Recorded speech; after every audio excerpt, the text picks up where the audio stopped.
Rise and shine, nerds. You're tuned in to the Back Row Morning Show, a Monday through Thursday morning show for LTN Radio and proudly a part of the Love Thy Nerd podcast network. I'm Radio Matt. This show covers a lot of banter-worthy goofiness inspired by current pop culture, as well as a focused topic that spans all four shows for the week. This week on the show, for the fourth week, we will take a look at the brand new social etiquette rules for 2023. What has changed? Do we agree with them? Now, you've likely noticed that Mo hasn't introduced herself. Mo is currently taking a hiatus, so as we finish out these rules, I'm welcoming a new guest host each week. And this week, filling in for Mo is a woman who simultaneously feels like your loving mother and the best friend you've ever had. She's a calligraphy queen and might deliver you a singing telegram. She's also a ruthless killer and goose duck. Please welcome our friend known online as KY Redhead, Hilary Fisco. Welcome to the show, Hilary. Hello. Good morning. By the way, banter-worthy goofiness sounds like the theme of my homeschool, so thank you for them stealing that.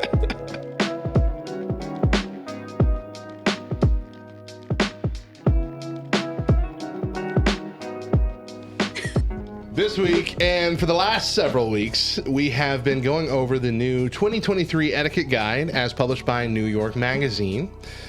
We have been going over 194 rules in 7 different sections, and we're going to read some of these rules in full today and then decide if we agree or not. And today, Hilary and I are going to start going over the new etiquette rules for parenting. Ooh. So we've got, I think just 4 we're going to be going over today. Rules 113 through 116. This one's a long one. Holy cow, it's really long. This is one of the longest rules so far, so a lot to read. Stick with me. Number 113. You can discipline your friend's kids, but not a stranger's kids. And here's the story. Almost a decade ago, I was at my local park chatting with a friend while our young kids played in the little kid area. We were in the wonderful liminal space of caregiving awareness where we are facing our kids' general direction but weren't paying them any mind. Then a dad we didn't know strode into our field of vision with his voice raised to an unnecessary pitch. He was yelling at our kids. His kid had toddled into their game, and I guess one of our kids swatted them away. I don't know for sure what happened because, as I said, I was in the middle of a nice conversation. The point of the story is that nearly 10 years later, I still see that guy around at the grocery store on the bus, and every time I do, I think, there's that jerk. Oh, they did not write jerk here. The rule of the park is that the children of your friends are your children, and the children you don't know are simply not your children. If you see a child in physical danger, it's your job as an adult to step in immediately, no matter who they are. But most of the conflicts that go on between children do not constitute danger, and if you think that they do, you probably haven't been around many kids, and you will learn this lesson in due time. But let me be clear, this rule isn't concerned with children's special feelings. Kids of your acquaintances are absolutely fair game for your disciplinary tactics, as far as I'm concerned. If you know my kid by name and you see him doing something uncool, I am grateful for your swift attention to the matter.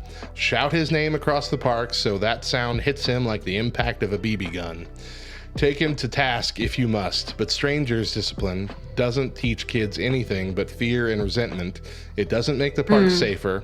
All it really does is kill the vibe. What do you think?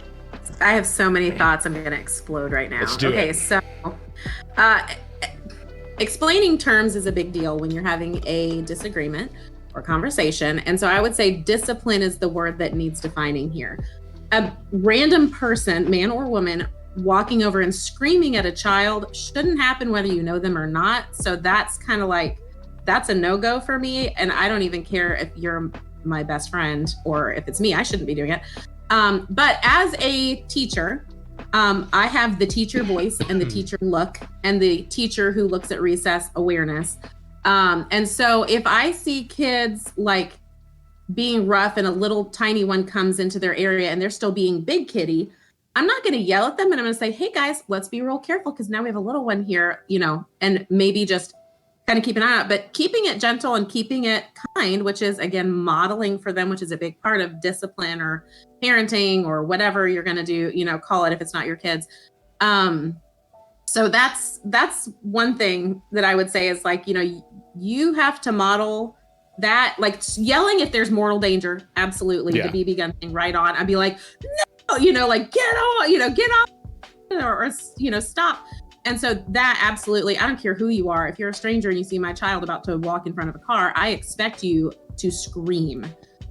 Please do go yank them over, you know, like whatever needs to happen. But I do, I mean, like, unfortunately, and I do, like, we both have kids that are playground age still. And I have a neurodivergent child. And so parenting him on playground group things was different than my neurotypical children, especially as he got bigger physically, but not as much emotionally and rationally. And so I'm used to kind of keeping an eye on the vibe of a group of kids playing, even if they're not mine. And a lot of parents now check out, especially if they got their phones. And it's, you know what, sometimes that's their only time to read a book. Sometimes it's their only time to check on their messages or just to escape. And they know their kids are safe, they're contained, but they're not watching. And if their kid's being a little turd, then I don't use the word turd except around you, so I'm really ashamed of myself right now. But serious though, if their kid is obviously not using appropriate behavior for being around other human beings, yeah, I am going to say something. And they know the look in my eyes when I say, we're not going to do that. They know what that look means. They know I'm a stranger, but they know exactly what that means. Right. And I know, like, I have to use words and a tone that if their mom comes over and is like, what'd you say to my child? Which I have had before.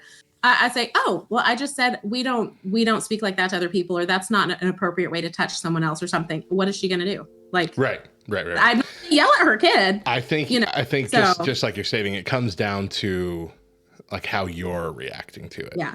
If it's just someone coming in blaring and screaming and, you know, losing their mind. Right. Yeah, that's probably not appropriate whether you know the kids or not. Definitely in a public setting, but probably at all. But I mean, I know I'll yell at my kids a lot more at home than I will in public. Well, everybody does, but I'm like, I don't want ever. I pray about this sometimes. I don't ever want that to happen at a playground because I don't want to know what I would turn if someone did, like, was up in my child's face screaming and be like, I love Jesus and I really want to show that to you, and please don't test me because I'm a sinner. I don't want to go there, so let's not. But I know that there have been times where, you know, we've been at a playground or wherever with our younger boys, and some kid I don't know is, you know, bugging my kid, and I don't, you know, like drop kick the kid or anything. I'm just like, hey, knock it off, and, you know, walk away. That's as far as I go, and that usually does it. But I've never had any parent react to that poorly either, so I don't know. I don't know if anybody would be upset, but moms at the Chick-fil-A play lane can be really scary. I'll say I literally have a traumatizing experience that I will not share right now, but it was like I actually had like really PTSD from this experience. I only have one memory of our boy using one of those Chick-fil-A playgrounds because we don't have a Chick-fil-A in our town, so it's a rare thing. And for a lot of their life, it's been closed due to COVID. So the one time is when my oldest was I want to say he was 4 maybe at the time, 4 or 5.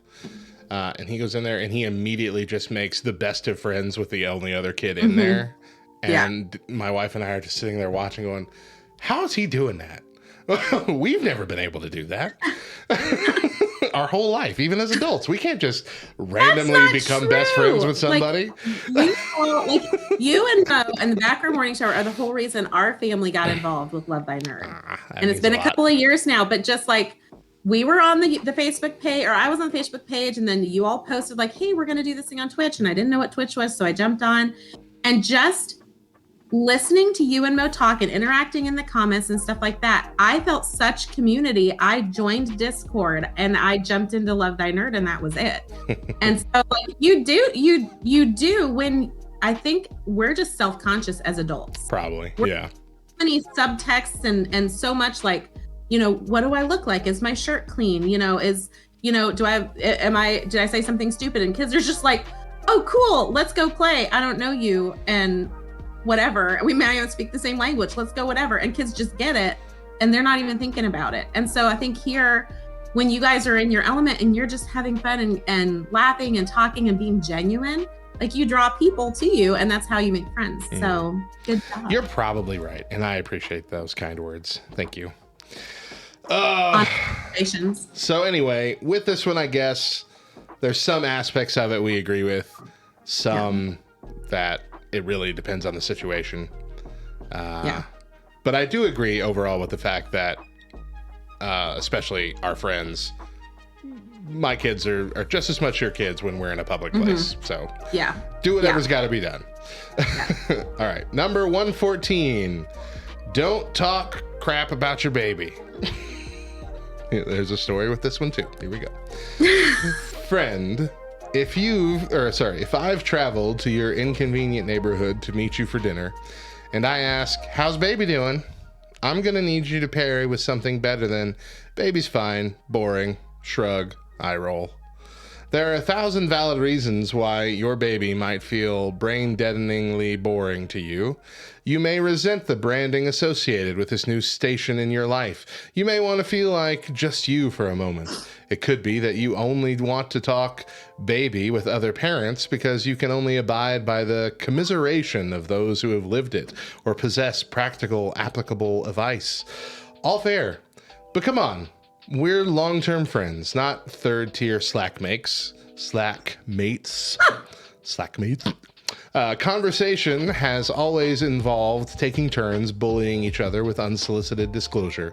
Hand to heart, I promise you've always been self-absorbed, and why should this be any different? Just kidding. But Bud, you've made a portal from inside yourself and extracted another person. It's as if you went to space and I was like, oh my gosh, how was space? And you go, fine. You spend all day existing in 4-minute intervals of preventing a cute small person from undoing all the hard work of gestation by trying to mortally injure themselves. I know you have stories. Unburden yourself. They say it's your heart living outside your body and worrying not only about the heart's health, but also the heart's happiness. Yikes. Tell me in exhaustive detail about biological horrors. Is it true that when your baby throws up on you, it's unpleasant, but only to the same degree it's throwing up on yourself? And that somehow, miraculously, this property extends to poop. Fascinating. Share your daymares. The call of the baby shaking void. Zero judgment here. Just spill, please. Let me in. This is it, you know, where the drifting apart happens. I have no babies and a staggeringly privileged life, and I have an amazing amount of therapy to workshop my friends around motherhood as a de facto lifestyle. But when you tell me your baby's fine, it comes off as, hey, no offense, but you don't have a baby, so go take a leap. It's as if you're implying that I lack patience or compassion. It makes me feel strange and awkward. And don't give me that crap about how you don't want to be that person, that you didn't care about babies when you didn't have one, and now it's a matter of restraint and hygiene. Your discretion, in other words, makes me feel managed, handled, a little mommed, if I'm honest. The author? So you cut out there. What was that? Help. I think the author might need some help. Bless her heart, because that's a whole lot to unpack right there. That's very specific. I'm sorry. Are you finished? Yeah, that's it. Was it? So, like, obviously, this person has very specific feelings. And I'm not a therapist, but I would say she does wish she had a child. But I will also say, and you know, having children, you know that there are different categories of people. There are people who, when they say, how's your baby? They don't want to hear it. Right. They don't want to hear it either because they're living it and they don't want to hear it and they do want to escape and please stop talking about it. Or they don't have a baby and they, like the author suggests, they're like, I want to hear all the stories. This is like a fascinating new world to me. This is like outer space. And like, tell me everything that's crazy. But then a lot of people, when they say, how's your baby? It's because you just had a baby and there's nothing else to talk about. And they feel like obligated, like, how you doing? You know, they don't actually want to know. It's just passing conversation. So I think you got to know the person you're talking to. I mean, I agree. I agree with that setup. But I also think that if you ask the question, that's on you. What I'm about to say is on you. You open the door. You didn't have to ask the question, and I never would have gotten into this otherwise. But now you have opened the door for me to just unburden myself, and I will. Now I get all the things. See, I think it's subjective. I'm just gonna say I can't agree or disagree because it people feel very specific and passionate, like this author, in both directions. And so, but yeah, you're right. I mean, if you say, "How's the baby?" you don't get to complain later about it. But the rule was, don't talk crap about your baby. Basically, I think it's just saying don't. The rule was poorly written. Given don't insult your baby. I think it's just maybe the idea is you're insulting your baby by saying the baby's just boring, or not. His poker game just stinks, man. Don't even bother. Ugh. That's a baby. Unfortunately, very racist for his age, and I don't know how to break him out of his habit. Okay, you won that one. Wait for Matt. That was great. Oh my gosh. I don't know where he picks this stuff up. It's probably the TV shows he's watching. You do have stories. They're not going to be like that. Wait, I'm going to ask your story. Best thing you ever found in a diaper. Go. Ever found in a diaper? Best. Oh my gosh, I can't believe I found that in a diaper story. I think every parent has one. You have not found something interesting in the diaper story? And I'm assuming you mean something that they put there themselves, not like a... No, oh no, well, I'll give you mine. Okay, so we had something with our first child we could not identify. We're we know what he eats. He was exclusively breastfed. I'm like, what is in this stuff? What is it? What does he eat? And we could not figure it out. Now, this happened twice, but I'm only gonna tell you one. And it was like a globule. And we're like, I don't even know what this is. It surely looks like food, but I don't know what kind of food. I will tell you, when a raisin rehydrates, it does not look like a grape. It was unidentifiable. It was a rehydrated raisin. It did not look like, it didn't look like a raisin nor a grape. And that was an experience.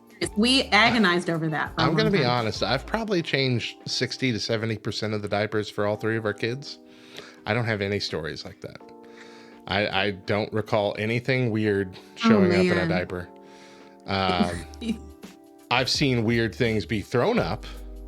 Oh, yeah, I'll take that. My first, my oldest, Eli, his first time getting throw up sick, it was like he was throwing up, you know how in bean bags now, it's not beans, it's chopped up pieces of foam and stuff, carpet and whatever. That's what it looked like. It looked like a carpet that had gone through a blender. That's what he was throwing up. I'm like, what is this stuff? And then you want to take a picture, but you can't really, because what are you going to do with it? Right. Just your cell phone at these. And when your friend post it on Facebook. Do you know what this is? Share something with you. I've been holding on to this for 6 years. Thank you for asking. So that's one thing that was weird. But yeah, no, I genuinely thought you meant like Tommy Pickles putting a toy screwdriver in his diaper all the time. I don't think they've ever stored anything in their diaper before. I think you'd know if that went through the system. Trishan said, my brothers ate a whole bunch of bubble gum when we had a shop, and I can promise you it comes out the same way. Wow. Homemade Play-Doh is the worst when it's thrown up blue gunk. From Padawan Pastor there. Raising kids is a lot of work. See, you should have shocked us. Again, another stellar idea. Go to the closet, the closest flooring shop, and ask if they recognize the carpet sample. What is my son eating? So that's interesting. Yeah. So anyway, I mean, again, it comes down to the situation with this. The person that you're talking to, hopefully you know them well enough to know if they're genuinely asking that question or not. Yeah. But when it comes to just don't be ashamed of sharing the stories of your, parenting adventure, especially when you're a new parent, like it's describing here. This is your first kid. Be willing to share your stories. Commiserate. That's what we do as humans, right? That's how we survive. We share our horror stories. All right, 115. What are we going to today? Just 116, right? Is that it? I don't have that information. 2 more. Okay. Why are you asking me? 115. But, okay, so there's a continuation. But if your kid is doing algebra in the 2nd grade, reading at 3.5 years old, selectively share. How clever they are is a great topic to discuss at length with partners, grandparents, and their teachers. Friends, especially ones with kids who aren't doing as great as your kids, and even siblings, not so much. Yeah. I mean, yeah. I wholeheartedly agree. I have gifted kids, and so it's find some other parents of gifted kids that you can have the mommy chats, like be excited with each other, but it's hard. It's hard not being able to say, oh my gosh, what he did this week, and then the other parents are like, But I'm like, I'm not bragging. I just want to talk about my kid like you. Right. But it comes off as bragging. Not, but yeah, I mean, there's no way that it can't. Just like anything, you've got to be like, be sensitive to your audience. But that was a hard lesson to learn. I didn't have anybody tell me that. I was just like, oh, we're just sitting here talking about our babies, and I didn't know, wasn't. So yeah, no, I actually agree with that one. Yeah. Oh, here comes that mother with the magic womb that produces geniuses. That's how every time you walk into the playground.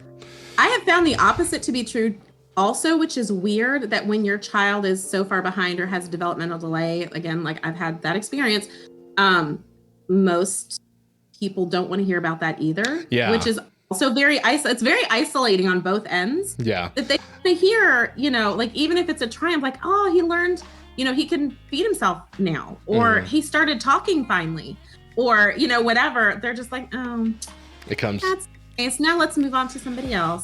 Like they don't want to hear it. It comes down to it's got to be people that are already actively invested in your kid too. Yeah. So, but that faithful listeners, be compassionate. Mm-hmm.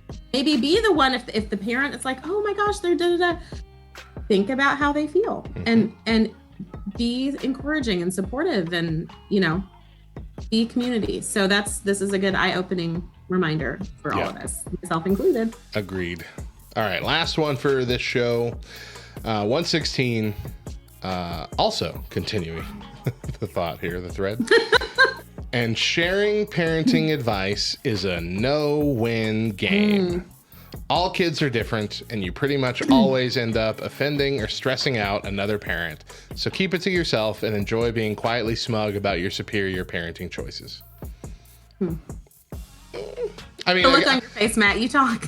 I guess I'm just thinking I guess if it's unsolicited, then yeah. There are going to be times, and there have been times in my life where I'm like, I need advice. And maybe that advice didn't work out for our kid, but it was at least nice to have a game plan to try, Right. That in itself was a bit of a peace of mind. And if it didn't work, it's like, okay, well, now I know that won't work, and we can try something else. Yes. Yeah. Like we're not stuck forever just because this one didn't work. We have these 8 other suggestions from Facebook crowdsourcing to try next. Yeah. There's a TikToker who is all about mocking the parental Facebook groups. And it's just like, okay, we got a new one. And the new one posts like, oh, here's my kid and their new car seat or whatever. And then it's just them watching all the comments coming in of, oh, you didn't put that on properly. Or is that kid eating gluten at this age? And all this kind of stuff. And I'm like, yeah, I got to avoid all those. I was in a dad's group for dads of kids who liked Bluey. And it was supposed to be a bunch of like parenting memes about Bluey. And it devolved so quickly into parents just yelling at each other for one reason or another about how they're raising their kids. I'm like, I thought we were here to laugh about Bluey memes. Yeah. And nope. You have to have relationship. That's really the thing. It's like, if you don't have relationship with that person, you can't give advice. That's the same in every aspect of your life. I do feel strongly about the car seat thing, because your child could die, and if I knew that you didn't know, and then your child died in a car accident, I would feel partially responsible. So like, I kind of want to share that, but you have to have a relationship with a person to say like, hey, I'm sure you don't know, I just learned this myself, or da da da da. But if you don't know them, or they aren't willing to have that conversation with you, like, it doesn't matter if you're well-meaning and you know that red 40 is the devil. Like they don't want to hear it. If they don't have that relationship, they're not going to receive that from you in any healthy way. That red 41, yeah, that's a big one. Yeah. That one is almost like you have to bring them into the cult. That's what it feels like, right? You have to like convince them that you're right. Almost, or you have to know that they're derived from coal tar. No, I mean, you're absolutely right. I'm just saying everyone's all this. But can't hear you. Right, exactly. You might as well be a Jehovah's Witness coming to their door, like. Right, exactly. Yeah, no, it doesn't matter. It doesn't matter if you don't have that relationship. There's no point. I mean, just think about like sharing the gospel. That's literally for everybody. But if you don't have that relationship, it doesn't matter how true, right, good, helpful, needed it is. Like you don't have that relationship. Exactly. Oh. Yep. Yeah. 100%, and we'll leave it on that. We're going to finish going over the new etiquette rules for parenting today. So we're going to go through rules 117 through 121. Not a lot, but last time it wasn't a lot, and we sure talked about a lot of it for a long time. So here we go. 117. Go easy when asking young people about their life after high school. So asking a teenager, where do you want to go to college, can raise a host of sore subjects they'd rather avoid, including their own self-worth and family net worth. We asked a group of high-stress high school students what to say instead, and they included things like, what are you thinking about life after high school? And what are you most excited about when thinking about college? And more direct but all-inclusive, what are your plans? Yeah. So just not like, where do you want to go to college? Like planning their future already, and like it's a distinct, give us a solid answer of what you're doing. Yeah. I get that. I mean, I had my life all figured out, but it didn't go that way. So that didn't help either. I feel like we've put like increasing pressure as a society on kids to make all these decisions. They're not equipped to make any of these. Like, what if they get to college and fall in love with a literature class and end up changing course? Or, college isn't for everybody. Like, college is especially these days. It's becoming less. But it's just not. There's nothing wrong with that. Like, becoming less of a need for sure. A valid choice. And so, it's a lot, and it's. Yeah, I mean, adults don't even know. Adults don't even know, like, where are you going to be in 5 years? What are you doing 5 years from now? Don't plan. Guess as good as mine. Like, that's. I mean, we could aspire or whatever, but it's to put that pressure on a child. Right. Is just the common thought, like when we were kids, was that there was one path that you took, and it was you finish high school. You go to college, you decide on your career while you're there in those first couple of years so you can get your major set. Yeah. And then you have your job, and that's your career for the rest of your life. Yeah. And you start the family, and you have the 2.5 kids, and that's the goal, and that's the path that everybody should take. And that has so drastically changed, both with the way jobs are these days, especially even just in the last 5 years, of how so many things have shifted from in-office work to working from home. But it's also changed in just like the need for a college education for a lot of these things. Just training yourself, especially like computer related stuff, training just yourself in these things for a lot of people is enough to get them 90% of the way there. There's online learning that's not necessarily college that's better. And there's a lot of people that go to college and go all the way through college and come out and they have no career options and nothing to do with it. And they spend so much money. They come out with nothing but tremendous debt. That's essentially it. A degree that is useless. I think changing the narrative around this continued growing, because college is also part of growing up. I mean, that's like legally you're an adult, but you're not an adult. Like your brain's not even fully developed yet. So like, it's not. And if we change the talk about like encouraging them to develop skills and, think about like, hey, this is still your safe period to be an adult, but you can live in a dorm or you can live in a house with other people, and you've got hot meals provided for you if you want at the cafeteria or whatever it is. And this is your chance to get comfortable with adulting and get comfortable with learning new skills and try new things and see what inspires you. And you don't know, like you might have an idea. Yes, I totally am passionate about this. This is my thing. Yeah. But you discover, hey, I really don't like this as much for a career. It's more of a passion project. This would actually be a great fit for me. And I never thought about it. Like if we would just be more open to them still exploring a little bit instead of this is your decision, done. Next 30 years is decided. You're done. Don't worry about it. Like that's and I also think we should remove the stigma of like trade schools. Yes. There's so many absolutely so many professions out there that are always going to be around, like plumbers and air conditioners and things like that. And you're going to make bank on those kind of jobs. And if you're proficient with your hands like that and those kind of things, you should not feel less than to go to a trade school instead of college. Perfect that craft and then just make money the rest of your life. Like dropping out, realizing college isn't for you and you want to try something else, and dropping out, changing majors, going to trade school, not going to college at all, taking a gap year and traveling while you're still young and can sleep on the floor. Like those things should all be normalized. Like should all be normalized, should all be valid. Like we would have such, I believe, a more secure workforce. And even if they go to college later, I destigmatize going to college later when you've got it figured out. You're like, I've got time now. I want to learn a new thing. Like, awesome. Let's do it. But absolutely. Like I think about my wife. My wife works in the finance sector. She's not the top tier, but she's been working in these very short classes. They're not college classes. They're provided by the company, but she's risen herself already a level. And now she's about to be like the third highest role she could get. And she will be on a path to possibly get the highest role if she wants it. Without ever finishing college. We both made it about 2 years into college, and we're like, you know what, this isn't really what we need right now. And I am just amazed at how, and like, this is one of the biggest companies in America that she works for.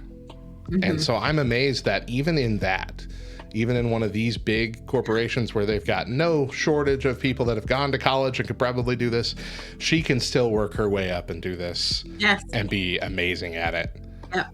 It blows my mind. And I'm super impressed by her all the time. But absolutely. That's how it should work. It shouldn't be like you're competent, you're willing to learn, you can put what you learn into practice, you're dedicated. Oh, but you know what? You don't have a degree. Sorry, you don't have this piece of paper on your wall. It shouldn't be that way. And it is so often. Like the whole approach to learning and education is, well, obviously I believe could be adjusted. And I've got my shirt on. It's lead learner, non sed vitae discimus. It's our school motto.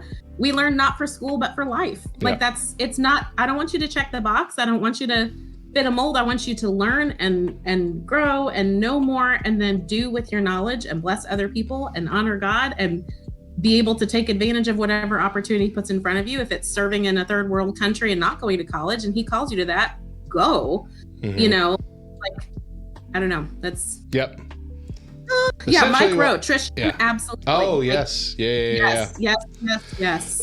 So essentially the answer here is, I mean, this is correct.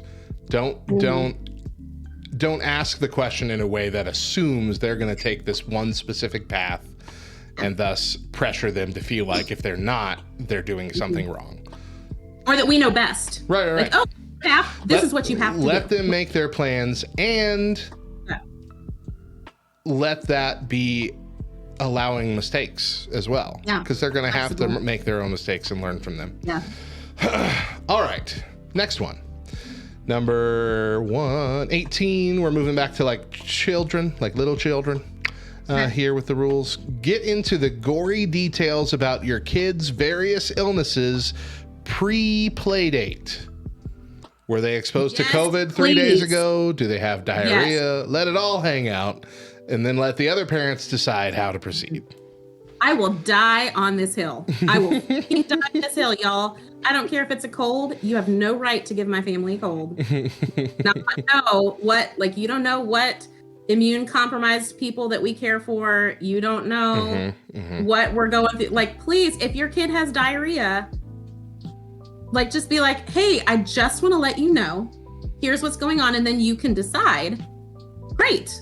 Like, you should do that. Like, that is a soapbox I will stay on forever.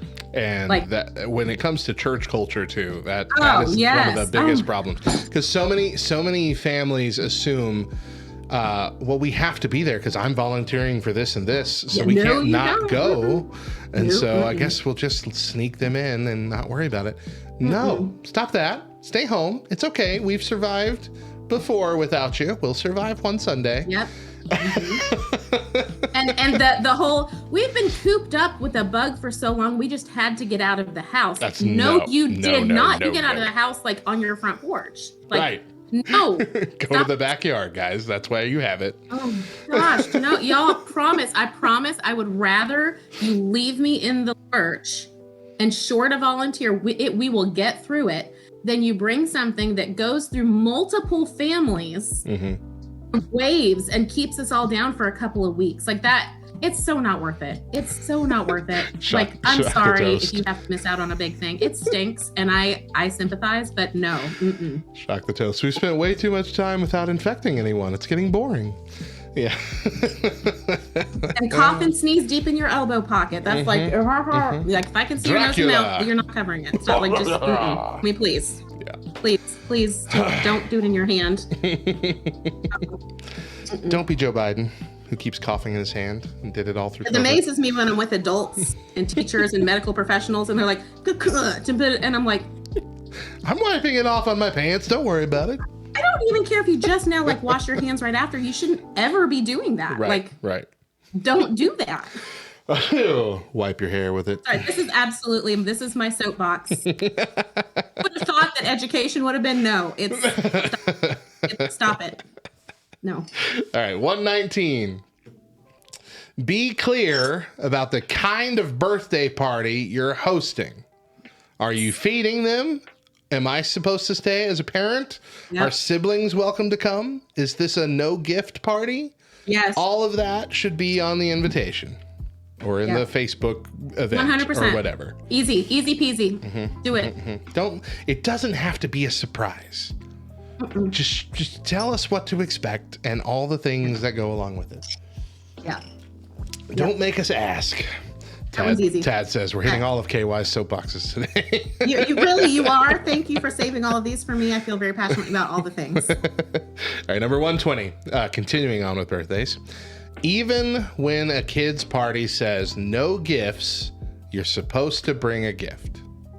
Nope. Let me. There's a story to this here. We may never be able to identify the patient zero of please, no gifts, but it's easy to understand why. Once we parents saw this phrase for the first time, we all then began to affix it to our own Paw Patrol themed Evites. No one wants to make people they barely know feel obligated to add an errand and a financial obligation to their overburdened lives. And also, our kids are already swimming in an ocean of plastic crap. The problem with please no gifts, it doesn't work. And it makes people feel weird whether they obey the rule or, as it is tacitly understood one can and maybe should, loudly ignore it. Since people will bring gifts no matter what, it is now my belief that gentle and specific gift guidance is more realistic. You know, gifts aren't necessary, but Hortense loves books about turtles, for instance. Alternatively, we might opt to say nothing and let the chips fall where they may. Then we can all turn our attention to bigger problems, like the abolition of goodie bags. I like goodie bags. That's one of my favorite parts about birthday parties is building the goodie bags. Gray, I would say, has hit the nail on the head. Details save anxiety. Like, if you don't know, like we've done a no gifts before. Like I think I have like a 1-year-old or 2-year-old. I'm like, they don't even know it's their birthday. Really, right. They don't know. Like, your presence is what we're craving. Like, we just want to hang out. But I mean, like, I will say caveat for parents, if you put no gifts, make sure you talk with your kid ahead of time. Because if you get an 8-year-old who has all their friends over for the birthday and there's no presents, or like one person brings a present, they're going to feel like garbage. Right. Well, make sure you're with your kid. I feel like in that situation, it's usually because the parents are going to be providing a lot of gifts for the kid to open at the party. Yeah. But you're right. Like the no gift parties we've been to, like my kids are older than yours, so 2 of them are. Yeah. And so they'll go to like, do you have Malibu Jacks? Or like any sort of like where you go and it's like an arcade and a mini roller coaster and mini golf and laser tag and bowling. We have a place that is trying to be that, but they have been building their building for the last 7 years. So okay. no. Yeah. So like that kind of place, like, they're like, hey, we're going to a pool party or we're going to a Malibu Jacks or we're going to go hiking or something like that. They're like, no gifts. We're just going to hang out together and have fun and bring cupcakes to eat at the end of the trail. Like that's usually the no gifts please parties that we get, because it's the experience of hanging out together and the parents put the money into the venue. Yeah. And like, we're not doing presents at all because all of our present money went to paying for the clown or whatever, you know? And so, I mean, if you put no gifts, please, on your thing, number one, I'm going to respect you. And number two, I'm going to expect that you respect me and my child when we show up empty-handed. So, yeah. Sorry, your child's gift is a spit in the face. That's what they get. All right. But I would say handmade card. You can make them a card. That's not good. Yeah. Make him a card. All right, last one for today here and for this whole section on parenting. 121. If someone's baby is crying in public, you don't need to stare at them. They know their baby is crying. I mean, you don't ever need to stare at anybody unless like they're in danger. Now here's the only look I give is I go like, you know, like I'm like sympathy. I'm like sympathetic. Yeah, like, oh, sweetheart, I'm so sorry. So sorry, you got a bad kid. Don't be like, like, don't do that. No. No. The only time I would disagree with this rule is in the movie theater. If you brought your baby to this movie and your baby is crying and you're just gonna stand there and ruin the thing for everybody, I'm gonna turn around and stare at you until you leave. That's what I'm gonna do. Do you think they don't know their baby's crying? No, I think they know it, but their obligation is to leave into the hallway until that baby doesn't cry. They want to bring a crying baby to a movie theater. You can't ruin the whole movie. I paid so much money for this movie experience. You can't have your baby crying in my ear. One of the things you sign up for when you become a parent is, you know what? You can't do everything everybody else does with a baby at the same time. And one of those is go to this PG-13 movie that your child shouldn't even be in. Yeah, and I think Shock the Toast is like, kind of like, yes, it kind of depends. Like, is the parent ignoring the crying baby? They're like, I want to be at this movie and you can't stop me and I don't care if the baby's crying because I don't want to miss this part. Yeah. Or is it like the baby all of a sudden woke up and started crying and the mom's trying to latch and... Oh, yeah, no. Yeah, if it's a situation like, there's a whole different like spectrum trying, but the immediate, like, there is any sound from a baby, like on an airplane. I'm sorry, what are you going to do? You can't explain these issues to the baby ahead of time. I'm not saying if you're giving it an effort that I'm going to be upset with you. I'm saying there's too many times they're not giving it effort. The best they're doing is just, the rocking back and forth and patting. I'm like, well, that ain't working, kid. So bounce. Right. You gotta get it's funny because when you've had kids, like if someone hands you a baby, you automatically start this. You already know, you already know the bounce. You can't hold still, you pop it on the one hip if they can hold their head up, right? Yeah. But when it comes to planes, like Shock the Toast says here, is like on planes, it's because it's air pressure, babies are uncomfortable. They're in this cramped, weird space that they've never been in with a bunch of weird smells. Yep. Yeah, I don't want to be there either, kid. That's what I would be crying if it was socially acceptable. Babies cry because they need I get something. That. In those situations, there's nothing to do about it. You can't just be like, all right, get off the plane. There's nothing you do. Go hide in the bathroom until the baby calms down. I guarantee you don't want me staying in the bathroom this whole flight with this baby because... Sorry, yeah. But anyway, in situations where 99% of the time their baby's crying, they're trying to do something about it, or they can't do anything about it, and they're stuck where they are, it is not helpful to just be like, just looking at them. Can you figure this out, please? When people would do that to me, I would wave at them and smile. I'd be like, hey. Do you hear her? She's loud, right? It's crazy. Got good lungs. I'm adding ambiance to this like scene where people are fleeing. You're welcome. That'll be an extra. There should be like 4D. Should be an art exhibit where the artists part of the thing is that they have a crying baby with them at all times. And that's the ambiance they want everybody to look at their art with. How do you really feel about art? Is the baby expressing what you're feeling deep inside? You were the art the whole time. Your reaction to this baby. Yeah, okay. I guarantee that exists somewhere. Someone has made this crying baby exhibit. We took photos of the faces that you made behind this mother's back. That's a great idea. That's what you see on the way out. I love that. That would be great. That would be so good. Oh, man. Copyright Matthew Coker. Oh, I'll share it with you. This is a good idea. We should get it. And Hilary Fisco. All right. Well, that is it for today. Next time, we're going to start looking at the new etiquette rules for posting and texting, social media, and communication. All right. Before we wrap up our Tuesday